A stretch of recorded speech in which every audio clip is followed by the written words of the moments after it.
In this section, we will discuss on PERL, XML, and Dhtml. First of all, we are in the PERL section. PERL is a general-purpose programming language originally developed by the text manipulation, and now it is used for a wide range of tasks including system administration and web development, network programming, and GUI development, and more. It stands for Particle Extension and Report Language. What is the PERL? It is used for curricular project, and PERL is an open source software. PERL was created by the Larry Wall. Though in the version 1 it was released for the usernets alt.comp.sources in 1987. The list of basic features of PERL is given here. PERL is Database Integrated Interface by DBI support. The PERL takes the best features from those languages such as C, AWK, SED, SH, etc. PERL works with the HTML and also the XML. It supports the Unicode. PERL is Y2K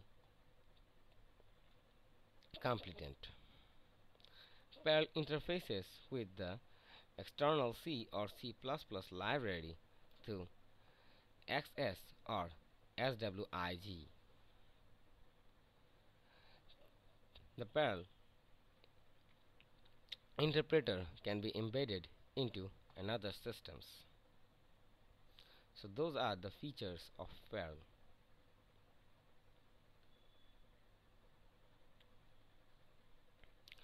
Why we use the PERL in web? For text manipulation and the depth of the internet. The PERL handles the encryption of web data. The PERL can embedded into web servers speed up process as 2000%. This also handles the DBI packages. So that is the reason we use the PERL section in the web.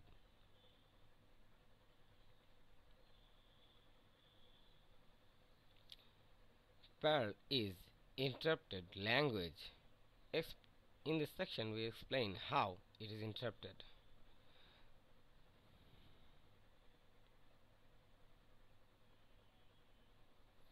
Now, what is XML? It stands for Extensible Markup Language. It is designed for store and transfer data. XML designs to be self-descripted, and XML is a W3C recommendation language. It is a standard generalized markup language, in short, SGML.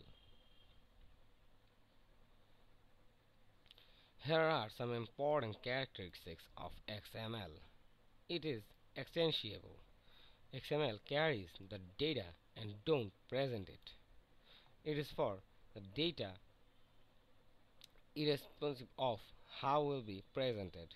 And now XML is a public standard which was designed by W3C. Some uses of XML is given here. It can work behind the scenes as simplify the creation of HTML. XML can be used for exchanging information. It can be used for offload or reload section. It can be easily merged with the style sheets. So those are some uses of XML. What is a markup language? A markup language means XML is a markup language that defines a set of rules for encoding the documents in a format that is both human readable and machine readable. That is why it is known as markup language. In this section, you can easily see that in this message section, you have first message and message loading, text and text loading, and in this section you have the data. That is why this section is known as a markup section. Is XML is a programming language. A programming language consists of grammars and rules and its own vocabulary with used of create computer programs. Those programs instruct the computer to perform specific tasks, but XML does not qualify in this section. That is why XML is not a programming language. It is a markup language. XML syntax. Here first we have the root section, then the root closing. In this child section you have your subchilds. That is how the XML syntax is declared. In this XML section you need to have a root element. In this section the root element is a node. In this node section you have two from heading and the body sections. And in the first description we have declared the version and encoding sections.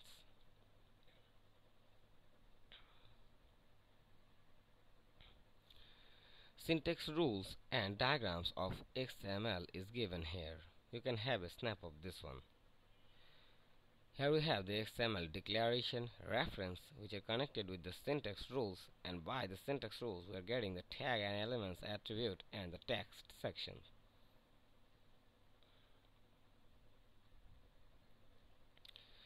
In this declaration section we need to have discussed with the version of XML and the encoding sections. The rules of declaration of XML is given here. This one is case sensitive and the first statement of XML document. An HTTP protocol can be override in this section. Tags and elements. We have already discussed what are the tags and the elements.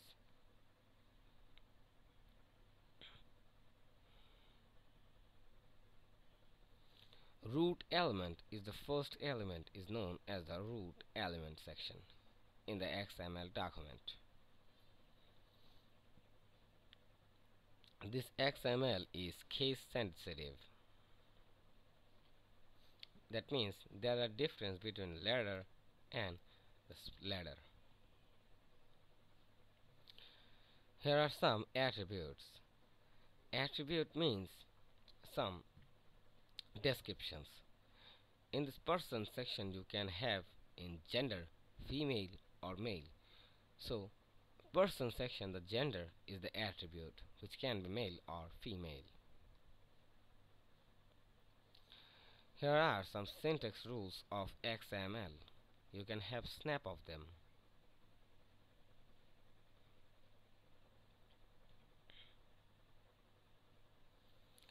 Now the XML references. There are entity references and character references. Entity references started with the ampersand section, but in this character section you both have such ampersand and the hash. Contains a hash mark followed by a number. The number always refers to a Unicode for the character.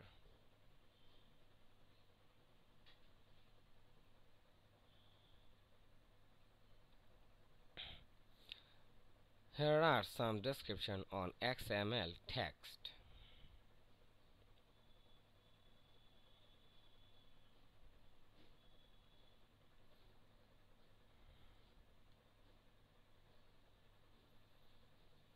This table is for the entities.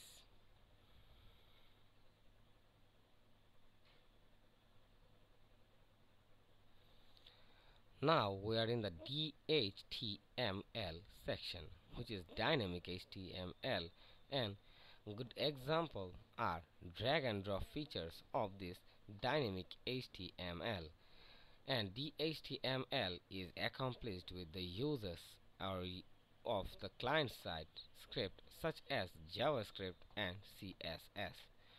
Here are some features of Dhtml, which are changing the tags and properties, the real-time posting, the dynamic fonts, and data binding in Internet Explorer. Those are the features of dynamic HTML, which is Dhtml. Parts of Dhtml. This diagram is important for our exam point of view. Here we have the DOM section, which is known as Document Object Model, and then the script, and then cascading style sheet, which is CSS and XHTML.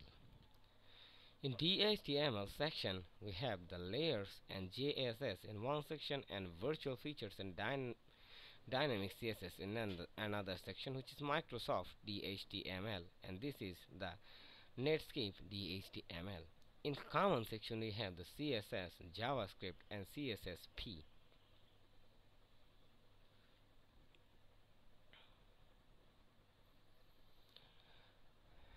Here we have some description about XHTML.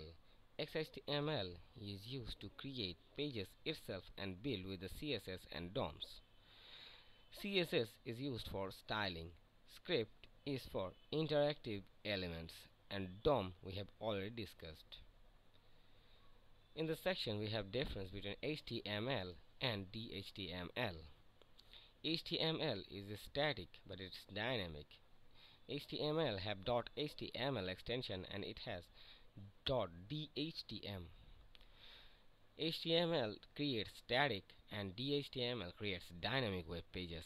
HTML is slow but it is fast. HTML cannot have any server side, but Dhtml have. In HTML there is no need of database, but in Dhtml we need the database. Those are the difference between HTML and Dhtml, which are important for exam question point of view. Have a snap of them.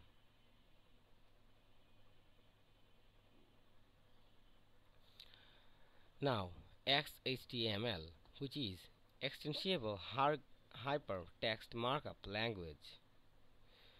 Here we have some description on XHTML.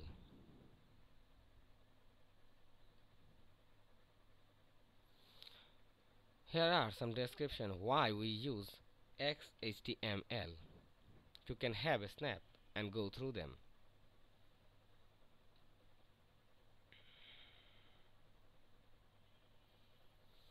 Now the important things on HTML5, which is the latest version of HTML. CSS is the cascading style sheet, which is for the designing sections. Here are some description on CSS also. That's for today. Thank you.